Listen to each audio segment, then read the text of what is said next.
پێت وایە بەغدا لە ناردنی موچەی فەرمانبەرانی هەرێمی کوردستان جددی بێت؟ نەخێر بە هیچ شێوەیەک پێم وانییە حکوومەتی بەغدا موچەی هەرێمی کوردستان بنێرێت.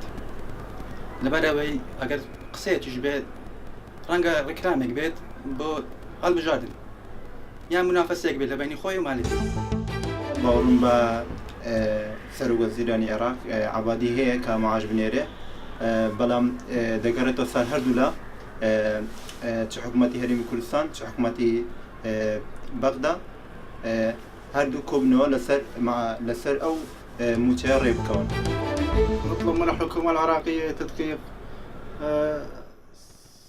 رواتب موظفين الإقليم، لأن راتب ماكو، صارنا سنتين نستلم نص راتب، ونتأمل إن شاء الله خير وإن شاء الله ينطونا راتب كامل للإقليم، لأن وضع المعاش مال الإقليم ما يساعد، وإن شاء الله خير نتأمل من الحكومة العراقية.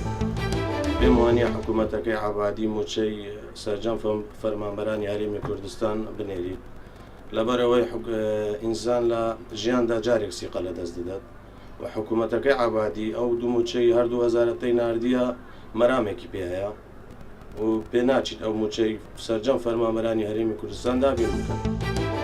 من وەکو هاونیشتمانیەک بەڕاستی چقە من بە عەبادی نییە بە هیچ شێوەیەک کە موچە بنێری بوو هەرێمی کوردستان، چونکە خۆی عەبادی هەتا ئێستا ویستیتی بەزە بەر لەگە کورد خۆی دەربێخیتن، جۆ لەبەر ئەو شتانە من سیقەم پێ نییە و ئەگەر بشێنێریتن ماوەیەکی کەم بەردەوام نابێت.